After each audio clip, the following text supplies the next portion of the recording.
Hi കൂട്ടുകാരെ, പുതിയൊരു വീഡിയോയിലേക്ക് എല്ലാവർക്കും സ്വാഗതം. അങ്ങനെ ശ്രേയ ആകെ കലി തുള്ളിയിട്ടാണ് കേട്ടോ റൂമിലോട്ട് കയറി വരുന്നത്. കാരണം തനിക്ക് ഇത്രയും വലിയൊരു അപമാനം അത് എവിടെയും തനിക്ക് കിട്ടിയിട്ടില്ല. കാരണം ജിത്തുവിൻ്റെ അടുത്ത് നിന്ന് മറ്റുള്ളവരുടെ റൂമിലോട്ട് ഒളിഞ്ഞു നോക്കി ഇതിനെ പോലീസിൽ കൊണ്ട് ഏൽപ്പിക്കുമെന്ന് വരെ മാനേജറെ കൊണ്ട് പറയിപ്പിച്ചല്ലോ ജിത്തു. അങ്ങനെ വലിയൊരു തിരിച്ചടി കിട്ടിയ ആ അപമാനം താങ്ങാനാവാതെ ശ്രേയ റൂമിലോട്ട് കയറി ചെല്ലണം കേട്ടോ. ആ സമയമാണ് ഇവിടെ അരവിന്ദൻ്റെ മൂളിപ്പാട്ട് കേട്ടോ. ഈ മൂളിപ്പാട്ട് ശരിക്കും ഷേക്ക് ദേഷ്യം പിടിക്കണ്. അരവിന്ദനാണെങ്കിലോ എന്തൊക്കെയോ ഇന്ന് രാത്രി നടക്കുന്നുണ്ട്, അത് ഉറപ്പാണ്. ഇന്ന് എനിക്കും ഷേക്കിടയിൽ എന്തൊക്കെയൊന്ന് നടക്കുമോ അത് ഉറപ്പുള്ള കാര്യമാണെന്ന് പറഞ്ഞിട്ട് ഷേക്ക് കാണുമ്പോൾ ഒരുമാതിരി മൂളിപ്പാട്ടാണ് കേട്ടോ. ഈ മൂളിപ്പാട്ട് അങ്ങ് കേൾക്കുമ്പോൾ ഷേ പറയണ, അരവിന്ദ ഒന്ന് നിർത്തുന്നുണ്ടോ എന്ന് പറയണ കേട്ടോ. അത് കേൾക്കുന്നതിനോട് കൂടി അരവിന്ദൻ, എന്താ മേഡം ഇങ്ങനെ പറയുന്നത്, എൻ്റെ മൂളിപ്പാട്ട് ഇഷ്ടമായില്ലേ, എന്നാൽ ഞാൻ വേറൊരു പാട്ട് പാടാം എന്ന് പറഞ്ഞിട്ട് മെത്തയിലോട്ട് കിടക്കുന്ന ആ ഒരു വിധത്തിലുള്ള ആ ഒരു ഇത് ഇങ്ങനെ പാടാണ് കേട്ടോ. അപ്പോൾ ഷേക്ക് വീണ്ടും ദേഷ്യം പിടിക്കുകയാണ്. ഒരുമാതിരി ആളെ ഭ്രാന്താക്കുന്നതിനിടയിലാണ് ഒരു മൂളിപ്പാട്ട്. അരവിന്ദൻ ഒന്ന് നിർത്തുന്നുണ്ടോ, എനിക്ക് ദേഷ്യം പിടിക്കുന്നുണ്ട്, ഞാൻ ഈ റിസോർട്ട് വിട്ട് ഇപ്പോൾ പോകും എന്ന് പറയണ്ട. അപ്പോൾ അത് കേൾക്കുന്നതിനോട് കൂടി ഉടൻ തന്നെ അരവിന്ദൻ, എന്തിനാ മേഡം ഇത്ര കലിപ്പില്, മേഡത്തിനോട് ഞാൻ എന്താ ചെയ്തത്, നമ്മളെ ഹണിമൂൺ ആഘോഷിക്കാൻ വന്നിട്ട് മേഡം എന്തിനാ ഇത്ര കലിപ്പാവുന്നു എന്ന് ചോദിക്കാൻ കേട്ടോ. അപ്പോൾ അത് കേട്ടോടെ തന്നെ പറയണേ, ഞാൻ എങ്ങനെ ദേഷ്യപ്പെടാതിരിക്കും, മുറ്റത്തോട്ട് എന്ന് ഇറങ്ങാ എന്ന് വിചാരിച്ചിട്ട് ഞാനൊന്ന് ഇറങ്ങിയപ്പോൾ ഞാൻ കണ്ട കാഴ്ച എന്നെ വല്ലാതെ ദേഷ്യം പിടിപ്പിച്ചു. എന്താ മേഡം അവിടെ ഉണ്ടായത്, എന്തെങ്കിലും പ്രശ്നം ഉണ്ടായോ എന്ന് അരവിന്ദൻ ചോദിക്കുമ്പോൾ ഉടൻ തന്നെ പറയണം, നിങ്ങളുടെ അനിയനും ഭാര്യയും ഇവിടെ വന്നിട്ടുണ്ടെന്ന് പറയട്ടോ. ഇത് കേൾക്കുന്ന അരവിന്ദൻ ആകെ ഞെട്ടിപ്പോവാണ്. എന്താ ഈ പറയുന്നത്? അതെ, നിങ്ങളുടെ അനിയനും ഭാര്യയും അവിടെ വന്നിട്ടുണ്ടെന്ന് പറയണട്ടോ. അപ്പോൾ ഉടൻ തന്നെ മേഡം എന്താ പറഞ്ഞത്? അതെ, ആകാശും ചാരു ഇവിടെ എത്തിയിട്ടുണ്ട്. ഫസ്റ്റ് നൈറ്റ് അവർ നമ്മുടെ കുളമാക്കി, രണ്ടാമത്തതും അവർ നമുക്ക് നടത്താതെ പോയി, മൂന്നാമത്തതും അവർ ഇത് തന്നെ ചെയ്തു കഴിഞ്ഞാൽ പിന്നീട് എന്താ ചെയ്യുക? എനിക്ക് വയ്യ, ഇനി എനിക്ക് കഴിയില്ല ഇവിടെ നിൽക്കാൻ. ഈ ഹണിമൂൺ ആഘോഷവും അവർ നമ്മളെ തടസ്സപ്പെടുത്തും, അതുകൊണ്ട് നമുക്ക് ഇനി ഇവിടെ നിൽക്കേണ്ട, നമുക്ക് പോവാം എന്നുള്ള വാക്കുകളൊക്കെ ആയിട്ടോ. അപ്പോൾ ഇത് കേട്ട ഉടൻ തന്നെ ഷേയുടെ ഈ പറച്ചിൽ കേൾക്കുമ്പോൾ ഉടൻ തന്നെ അരവിന്ദന് ദേഷ്യം പിടിക്കണം. അപ്പോൾ അരവിന്ദനും എന്തൊരു കഷ്ടമാണ്, അവരിവിടെ വന്നെന്നോ, എന്നാൽ ഞാൻ വെറുതെ വിടില്ല, ഞാൻ ഇതങ്ങനെ വെറുതെ വിടാൻ തയ്യാറല്ല, അവരെ ഞാൻ കാണിച്ചു തരാം. അയ്യോ, ഒരു പ്രശ്നം ഉണ്ടാക്കാനല്ല ഞാനിത് പറഞ്ഞത്, അവരിനി നമ്മുടെ ഹണിമൂണിന് എന്തെങ്കിലും ഒരു പ്രശ്നം വരുത്തും, നമ്മുടെ നല്ല നല്ല രാത്രികൾ അവർ കുളമാക്കും എന്തൊക്കെയാണ് ഷേ പറയട്ടോ. അപ്പോൾ അരവിന്ദന് എന്തൊക്കെ നടക്കുന്നാണല്ലോ ഷേ പറയുന്നത്. അപ്പോൾ ആ ഒരു പ്രതീക്ഷയോട് കൂടി അരവിന്ദൻ അവിടുന്ന് സന്തോഷത്തോട് കൂടിയിട്ട് അവരെ ഞാൻ കാണിച്ചു തരാം, എനിക്കറിയാം അവർ ഈ റിസോർട്ടിൽ നിന്ന് ഓടിക്കാനെന്ന് പറഞ്ഞിട്ട് അരവിന്ദൻ ചാരുവിൻ്റെയും ആകാശിൻ്റെയും അടുത്തോട്ട് പോവാണ് കേട്ടോ. അപ്പോൾ ചാരുവും ആകാശവും ആണെങ്കിലും നിന്നിങ്ങനെ സംസാരിക്കുകയാണ്. അപ്പോൾ അവർക്കിടയിലോട്ട് വരികയാണ്. എന്നിട്ട് വന്നിട്ട് ചാരുവിനോട് ആകാശ് ചോദിക്കുകയാണ്, ഞാനൊരു കാര്യം പറയട്ടെ, നമുക്കും ഇന്നൊരു ആദ്യരാത്രി ഉണ്ടാക്കിയാലോ, നമ്മുടെയും ഈ ഹണിമൂൺ അടിപൊളി ഹണിമൂൺ ആയിക്കോട്ടെ, നമുക്ക് അങ്ങനെ ചെയ്താലോ ചാരു? അപ്പോൾ അത് കേട്ടോടെ തന്നെ, എൻ്റെ കുച്ചേട്ടൻ ഞാൻ എന്താ പറഞ്ഞത്, നിങ്ങളുടെ ഏട്ടനെ സംരക്ഷിക്കുക എന്നുള്ളതാണ്, അപ്പം അതിന് വന്നതല്ല, അപ്പം ആ ലക്ഷ്യം നിറവേറട്ടെ എന്നൊക്കെ ഇങ്ങനെ പറയാൻ കേട്ടോ. അപ്പോൾ ആ സമയം കാണാൻ പിറകിൽ നിന്ന് അരവിന്ദൻ വിളിക്കുന്ന കേട്ടോ. അരവിന്ദന്റെ വിളി കേൾക്കുന്ന ആകാശവും ചാരും ആകെ ഞെട്ടിപ്പോവാണ്. ഇതേ സമയം ഉടൻ തന്നെ എന്താ എന്നിങ്ങനെ ആകാശ് ചോദിക്കുകയാണ്, നിങ്ങൾ എന്തിനാ എൻ്റെ പിന്നാലെ ഈ റിസോർട്ടിലോട്ട് വന്നതെന്ന് അരവിന്ദൻ ചോദിക്കുകയാണ്. ഇതെന്തോന്ന് ചോദ്യമാണ്, നിങ്ങളുടെ പിന്നാലെ ഞാൻ വന്നെന്നാ എന്ന് ആകാശ് പറയണം. അതെ, നീ എന്തിനാ എൻ്റെ പിന്നാലെ വന്നത്, നീ കാരണമാണ്, നീ നിന്റെ ഭാര്യയും കാരണം, ഈ പുടവക്കാരിയും കാരണമാണ് എൻ്റെ ഫസ്റ്റ് നൈറ്റ് സെക്കൻഡ് നൈറ്റ് എല്ലാ രാത്രികളും കുളമാക്കി. ഇനി ഇവിടെ സ്വസ്ഥമായി ഞാനും എൻ്റെ ഭാര്യ ഒരു ജീവിതം തുടരാമെന്ന് വിചാരിക്കുമ്പോൾ അവിടെ നീ കുളമാക്കുന്നു, മര്യാദക്ക് ഈ സമയം ഇപ്പോൾ നീ റിസോർട്ട് വിട്ടു പോകണമെന്ന് പറയണ്ട. അപ്പോൾ അത് കേൾക്കുന്നതിനോടുകൂടി ആകാശ് പറയുന്നത്, എൻ്റെ ബ്രോ, എൻ്റെ ഏട്ടനാണ്, പറഞ്ഞിട്ട് കാര്യമില്ല, തലയിൽ ഒരു തരിമ്പ് ബുദ്ധിയില്ല, അതുകൊണ്ട് ഞാനൊരു കാര്യം പറയട്ടെ, ഞങ്ങളുടെ ഇഷ്ടത്തിനാണ് ഹണിമൂൺ ആഘോഷിക്കാൻ വന്നത്, ഞങ്ങളാണല്ലോ ഹണിമൂൺ എന്ന ആ ഒരു ഇതുണ്ടാക്കിയത്, അപ്പം ഞങ്ങളുടെ ഇഷ്ടത്തിന് ഇങ്ങോട്ടേക്ക് വന്നു, അതിന് പിറകെ നിങ്ങൾ വന്നു എന്ന് ഞാൻ പറയും. അപ്പോൾ ഉടൻ തന്നെ അരവിന്ദൻ പറയണത്, എന്നെ ദേഷ്യം പിടിപ്പിക്കണ്ട, ഞാൻ നിൽക്കുന്ന ഈ റിസോർട്ടിൽ വന്ന് എൻ്റെയും മാഡത്തിൻ്റെയും ജീവിതം കുളമാക്കാനല്ലേ. അപ്പം അത് കേട്ട ചാരു പറയണേ, അരവിന്ദേട്ടൻ്റെ ജീവിതം കുളമാക്കണമെന്നോ അരവിന്ദേട്ടൻ്റെ ജീവിതം നശിപ്പിക്കണമെന്നോ ഞങ്ങൾ ഒരിക്കലും ആഗ്രഹിച്ചിട്ടില്ല. അരവിന്ദേട്ടൻ്റെ ജീവിതം നല്ലപോലെ ആവാനാണ് ഞങ്ങൾ ഇങ്ങോട്ടേക്ക് വന്നത്. അരവിന്ദേട്ടൻ ഈ പ്രതീക്ഷിക്കുന്നത് പോലെ ഒന്നും ഷേയിൽ നിന്ന് കിട്ടില്ല.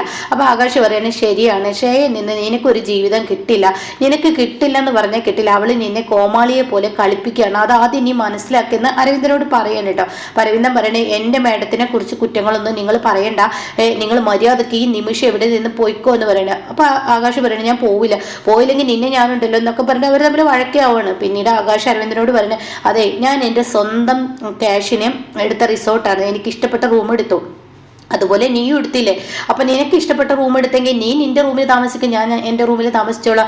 റിസോർട്ടിൽ നിന്ന് പോകാനുള്ള അവകാശം നിനക്ക് പറയാൻ പറ്റില്ല, കാരണം ഇത് മറ്റുള്ളവരുടെ റിസോർട്ടാണ്. ഈ റിസോർട്ടിൽ ആര് നിൽക്കണ്ടെന്ന് തീരുമാനിക്കുന്നത് ഓരോരുത്തരും ബുക്ക് ചെയ്തതിനനുസരിച്ചിട്ടാണ്. അപ്പം ഞാൻ എന്തായാലും നിനക്ക് വേണ്ടി ഇവിടെ നിന്ന് പോകില്ല, വേണമെങ്കിൽ വേറെ റിസോർട്ടിൽ പോയിക്കോ, കാര്യങ്ങൾ കഴിഞ്ഞ്.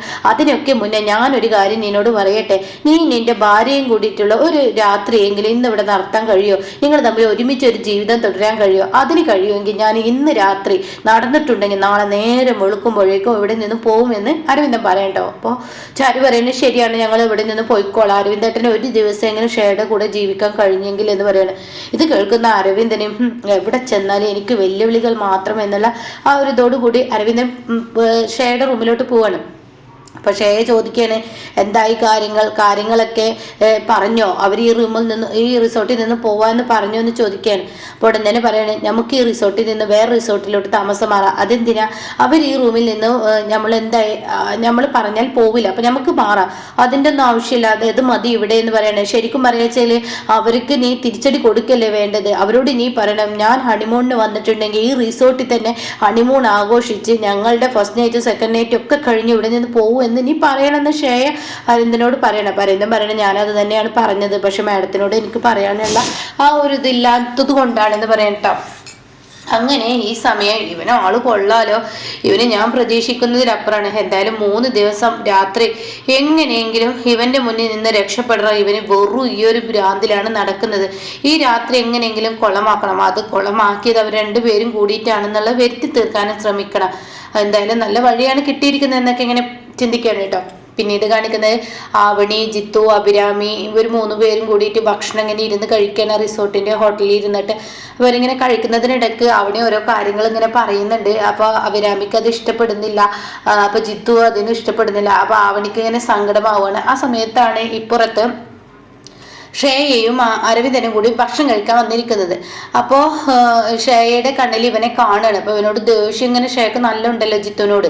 അപ്പോൾ അതേപോലെ തന്നെ അരവിന്ദനും ഉണ്ടല്ലോ, ഇവൻ നമ്മൾ വന്നിരിക്കുന്നോടത്ത് എല്ലായിടത്തും ഉണ്ടല്ലോ എന്ന് പറയുന്നത്. അപ്പോഴാണ് ഒരു സപ്ലൈ ബോയ് ജിത്തുവിൻ്റെ അടുത്ത് വന്നിട്ട് എന്താ സാർ വേണ്ടത് എന്നിങ്ങനെ ചോദിക്കുന്നുണ്ട്. അരവിന്ദൻ എന്താ നീ വന്ന് സപ്ലൈ ബോയ് എന്ന് പറഞ്ഞിട്ട് അരവിന്ദൻ വിളിക്കുകയാണ് കേട്ടോ. അപ്പോൾ അരവിന്ദൻ വിളിക്കുമ്പോൾ അവൻ പറയണേ, ഞാൻ ഇവർക്കുള്ള ഓർഡർ കൊടുക്കട്ടെ, അതിന് ശേഷം വരാമെന്ന് പറയണേ. അപ്പോൾ അത് അരവിന്ദന് അങ്ങനെ ഇഷ്ടപ്പെടില്ല കേട്ടോ. അപ്പോൾ ഈ ജിത്തുവിനുള്ള ആ ഓർഡർ കൊടുത്തതിന് ശേഷമാണ് അരവിന്ദന്റെ അടുത്തോട്ട് ചെല്ലുന്നത്. അപ്പം അരവിന്ദൻ പറയണേ, മറ്റുള്ളവർക്ക് കൊടുത്തതിന് ശേഷമല്ലടോ തന്നെ ഞാൻ വിളിച്ചത്, ഞാൻ വിളിച്ച ഉടൻ തന്നെ താൻ വരണം. അത് സാർ എൻ്റെ ആ അവസ്ഥ സാറ് കണ്ടതാണ്, അതുകൊണ്ട് എനിക്ക് അങ്ങനെ പെട്ടെന്ന് വരാൻ പറ്റില്ല. ഒരാൾ ഓർഡർ എടുക്കുന്ന സമയത്ത് താങ്കളുടെയും കൂടി ഓർഡർ വന്ന് അപ്പം തന്നെ എടുക്കണമെന്ന് പറഞ്ഞ് നടക്കില്ല, അവരുടെ കഴിഞ്ഞതിന് ശേഷം നിങ്ങളുടെ എടുക്കാൻ പറ്റത്തുള്ളൂ എന്ന് പറയണ്ട. അപ്പോൾ ഈ സമയം അരവിന്ദൻ പറയുന്നത് താൻ ആരോടായി കളിക്കുന്നത്. അപ്പോൾ ഷേ ഇങ്ങനെ ചിന്തിക്കുന്നുണ്ട്, ഇവനെ അടി കിട്ടാനുള്ള പണി ഇവനെ തന്നെ ചെയ്യുന്നുണ്ട്, എന്തായാലും ഇവന് 2 അടി കിട്ടട്ടെ, ആ അടിയുടെ ക്ഷീണത്തിലെങ്കിലും ഇന്ന് രാത്രി ഇവനെ ഹണിമൂൺ ആഘോഷിക്കണം. അതായത് ഞാനും അവനും തമ്മിൽ ഒരു പങ്ക് ചേരണമെന്ന് ഇവൻ ചിന്തിക്കില്ലല്ലോ, അപ്പോൾ ഇവന് അടി കിട്ടട്ടെ എന്ന് ചിന്തിക്കണം. അപ്പോൾ ഈ സമയം അരവിന്ദനാണെങ്കിലോ അരവിന്ദൻ ഇങ്ങനെ മൂർച്ച കൂട്ടി കൊടുക്കാം എന്ന് ഷേയ ചിന്തിക്കുകയാണ്. അപ്പോൾ ഷേയ പറയുന്നത് ശരിയാണ്, ഇവൻ ചെയ്ത തെറ്റ് തന്നെയാണ്, ആ ഇരിക്കുന്നവന് മുൻഗണന കൊടുത്തത് എന്നൊക്കെ പറയണം. അപ്പോഴേക്കും അരവിന്ദന് ദേഷ്യം കെടുകയാണ്. അരവിന്ദൻ പറയണേ, മര്യാദക്ക് ഞങ്ങൾക്ക് വേഗം ഓർഡർ തരണമായിരുന്നു, ഞങ്ങൾ പറഞ്ഞ സമയത്ത് നീ കൊണ്ടുവരാൻ, നിന്റെ ഇഷ്ടത്തിനല്ലടോ ഞങ്ങളിവിടെ റിസോർട്ട് ബുക്ക് ചെയ്തത് എന്നൊക്കെ പറഞ്ഞിട്ട് അവനെ അടിക്കാൻ ഒരുങ്ങുമ്പോഴേക്കും ഇത് ജിത്തുവിന് അങ്ങ് പറ്റില്ല. അപ്പോൾ ജിത്തു വന്നിട്ട് പറയണേ, എന്തെങ്കിലും പറയാനുണ്ടെങ്കിൽ ഡയറക്റ്റ് പറയണം, അല്ലാതെ നീ ഇങ്ങനെ മാറി നിന്ന് പറയുന്നത് എനിക്കത്ര പിടിക്കുന്നില്ല. അപ്പോൾ ഉടൻ തന്നെ പറയണേ, ആടോ നീ ഇവിടെ വലിയൊരു സംഭവമാണെന്ന് വന്നത് മുതൽ ഞങ്ങൾ ശ്രദ്ധിക്കുക, നീ എൻ്റെയും എൻ്റെ ഭാര്യയുടെയും പിറകെ കുറെ നേരമായി നടക്കുന്നത്, എടുത്താങ്ങനെ കുറെ നേരമായാലും കിടന്നിങ്ങനെ മറ്റുള്ളവരോട് കിടന്ന് കളകളകളാച്ചിട്ട് ചിരക്കുന്നത്, സ്വന്തം ഭാര്യയെ മേഡം എന്ന് വിളിക്കുന്ന താനാണോ ഈ ഒരു ഭർത്താവ് ഒരാണ്? ഇതാണിന് തന്നെ അപമാനമായതാണ്. താൻ ധൈര്യമുണ്ടെങ്കിൽ ഈ ഇരിക്കുന്ന എൻ്റെ ഭാര്യയെ പേരൊന്ന് വിളിച്ചു നോക്കുക, അപ്പം നിനക്ക് ഇവളിൽ നിന്ന് കിട്ടാന്ന് പറയട്ടോ. അപ്പോഴേക്കും ഷേക്കും ദേഷ്യം പിടിക്കാൻ, എന്താടോ താൻ പറഞ്ഞത്? അപ്പോഴേക്കും അരവിന്ദൻ അരവിന്ദൻ അങ്ങ് ദേഷ്യം പിടിച്ച് ജിത്തുവിനെ അടിക്കാൻ വരികയാണ്. അങ്ങനെ ജിത്തു കണക്കിന് അരവിന്ദനെ ഇട്ട് കൊടുക്കുകയാണ് കേട്ടോ. അങ്ങനെ അടിയും മേടിച്ചിട്ട് അവിടെ നിന്ന് പോകും. പക്ഷെ അയാൾക്ക് നല്ല സന്തോഷമാവണം. എന്തായാലും രക്ഷപ്പെട്ടു, കിട്ടേണ്ടത് കിട്ടിയപ്പോഴെങ്കിലും ഒന്നും ഒതുങ്ങുമല്ലോ. ഇന്നത്തെ രാത്രി ഇവനെ ഒന്നിനും ഒരു മൂഡ് ഉണ്ടാവില്ല. അപ്പൊ അരവിന്ദനാണെങ്കിലും മനസ്സിൽ ഇതാ ചിന്തിക്കുന്നത്, എല്ലാവരും എന്നെ പരിഹസിക്കുകയാണ്, ഇവളെ മേഡെന്ന് വിളിക്കുന്നതിൽ, ഭാര്യയെ മേഡെന്ന് വിളിക്കുന്നതിൽ അവന് പരിഹസിക്കുന്നു. എൻ്റെ അനിയനാണെങ്കിലും ഒരു ആദ്യ രാത്രിയെങ്കിലും നിനക്ക് നടക്കണമെന്ന് പറഞ്ഞ് അവന് പരിഹസിക്കുന്നു. എല്ലാവരുടെയും പരിഹാസത്തിന് ഇന്നൊരു വിരാമം നൽകണം. ഞാൻ ഇന്ന് എന്തായാലും ഇവള് മൊത്തം ഒരു ആദ്യ രാത്രി ഞാൻ ഉണ്ടാക്കും, മേഡത്ത് മൊത്തം ഞാനൊരു ആദ്യ രാത്രി ഉണ്ടാക്കും എന്നൊക്കെ പറഞ്ഞിട്ട് അങ്ങനെ റൂമിലോട്ട് ഇങ്ങനെ മനസ്സിൽ ഇങ്ങനെ പറഞ്ഞിട്ടാ പോന്ന്. എന്നാൽ ഷേ ആണെങ്കിൽ ചിന്തിക്കുന്നത് ഇവനെ അടി കിട്ടിയതിനോട് കൂടി ഇവനെ എല്ലാം മൂടും പോയി എന്നുള്ള ലെവലാണ് ഷേ ചിന്തിക്കുന്നത് കേട്ടോ. അങ്ങനെ നല്ല രസമാണ് കേട്ടോ. അവർ റൂമിൽ ചെല്ലുമ്പോൾ കാണുന്ന കാഴ്ച, അവരങ്ങ് റൂം തുറക്കുമ്പോൾ അവരുടെ റൂം മൊത്തത്തിൽ അലങ്കരിച്ചിരിക്കുകയാണ്. ഒരു ഫസ്റ്റ് നൈറ്റ് നടക്കാനുള്ള അത്രയും അലങ്കാരം ആ റൂമിന് കൊടുത്തിട്ടുണ്ട്. ഇത് കാണുന്ന അരവിന്ദന് സന്തോഷമാവാണ്. ആഹാ ഹായ്. അപ്പോഴേക്കും ഷേയ, ഇവന് ആള് കൊള്ളാലോ, എന്നെ ഹോട്ടലിലോട്ട് കൊണ്ടുപോയിട്ട് ഇവൻ റൂം അലങ്കരിച്ചിരിക്കണ, ഇവന് ഇത് തന്നെയാണല്ലോ ചിന്ത. ഈശ്വരൻ, ഞാൻ എന്താ ഇന്ന് രാത്രി ഇവനെ നിന്ന് രക്ഷപ്പെടാൻ കാട്ടുക എന്ന് ഷേയ ചിന്തിക്കുകയാണ്. അരവിന്ദനാണെങ്കിലും മേഡ ആള് കൊള്ളാലോ, മേഡ എന്ത് ഭംഗിയായിട്ടാണ് റൂം അലങ്കരിച്ചിരിക്കുന്നത് എന്ന് അരവിന്ദനും ചിന്തിക്കുന്നു കേട്ടോ. അപ്പോൾ ഇത് ചെയ്തിരിക്കുന്നത് ആകാശം ചാരുവായിരിക്കും. അപ്പൊ നല്ല രസമാണ് കേട്ടോ. ഇവിടെ നിന്ന് അങ്ങോട്ട് ഓരോ എപ്പിസോഡ് ഓരോ ദിവസം കഴിയുന്തോറും ഷേയുടെ അടുത്ത് നിന്നും ഇനി അരവിന്ദന് പണി കിട്ടുമ്പോഴാണ് ഷേക്ക് തിരിച്ചൊരു പണി വീഴുന്നത് കേട്ടോ.